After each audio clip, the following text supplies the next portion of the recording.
Oui, je suis Thomas Fauré, je suis entrepreneur français et j'ai créé Waller, qui est une solution collaborative et de réseaux sociaux d'entreprise qui s'adresse à tout type d'organisation. La souveraineté technologique, c'est une part de la souveraineté et peut-être aujourd'hui même le bras armé de la souveraineté.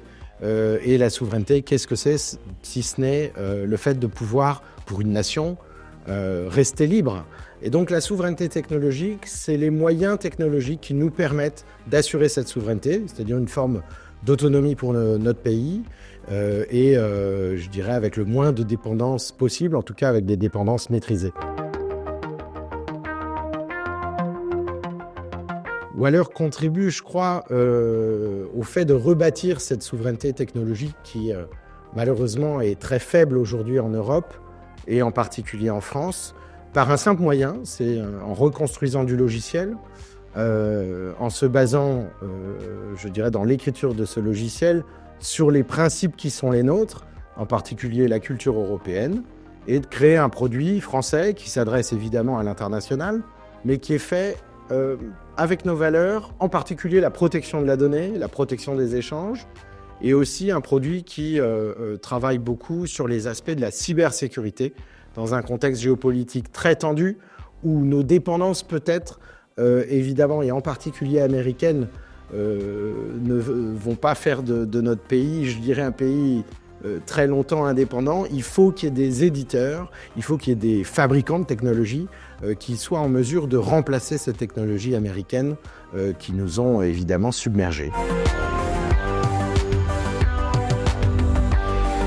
Alors, il y a énormément de dépendance aux technologies étrangères aujourd'hui dans notre pays. On pense tous, évidemment, aux technologies que nous avons entre les mains, y compris de façon personnelle, les smartphones, les OS qui sont sur ces smartphones, et puis évidemment les applications qu'on utilise. Alors après, on peut étendre, évidemment, aux solutions professionnelles, où on dépend beaucoup, encore une fois, des OS qui sont américains pour la plupart, et puis des logiciels. On peut penser aux GAFAM, et en particulier Microsoft, qui a inondé le marché des entreprises, des écoles, de tout type d'institutions.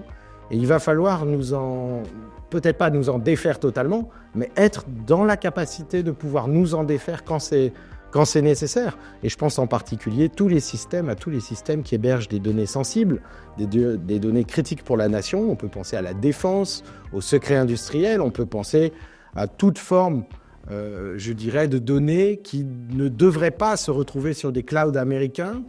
Eh bien, il faut pouvoir nous en défaire. Et donc, évidemment, ça passe par la reconstruction de logiciels, d'OS, de systèmes, de téléphones, de réseaux indépendants par rapport à des fournisseurs étrangers. C'est une très bonne initiative parce que l'objectif, c'est de faire se rencontrer ce qu'ils ont gentiment appelé les champions français, c'est-à-dire des gens comme nous qui créent des solutions de toute nature, cloud, logiciel, infra, etc., cybersécurité, avec des acheteurs potentiels que sont les grandes entreprises françaises, et puis évidemment les entités de l'État, les entités publiques qui, par nature, hébergent des données sensibles. Et donc c'est probablement un grand meeting, une grande rencontre entre ces offreurs de solutions et ces acheteurs potentiels qui malheureusement ne connaissent pas suffisamment encore la richesse de l'écosystème français et je dirais aussi sa solidité parce qu'on n'en est plus du tout à il y a 15 ans ou 10 ans où les solutions peut-être naissaient encore. Aujourd'hui, on a un écosystème français très riche en solutions. On dit même qu'il n'y a pas une seule solution américaine qui ne puisse être remplacée par une solution française. Oui, alors c'est pas une anecdote personnelle, mais c'est une anecdote, je dirais, politique.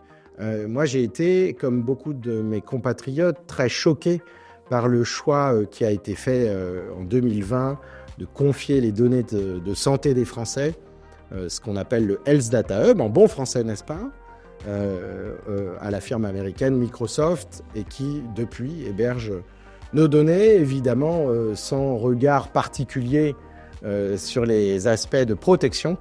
Et ça veut dire que l'État américain est en capacité d'aller regarder l'intégralité des données des Français, ce qui est inacceptable à double titre. D'abord, premièrement, parce que c'est évidemment ouvrir à l'ingérence étrangère. Mais deuxièmement, c'est inacceptable parce que des offreurs de solutions, encore une fois, et je pense en particulier à OVH Cloud ou à d'autres hébergeurs ou d'autres éditeurs, étaient en capacité et sont en capacité de répondre aux besoins du Health Data Hub. Et il faut absolument casser ce marché et confier à nouveau les données de santé des Français à des acteurs français.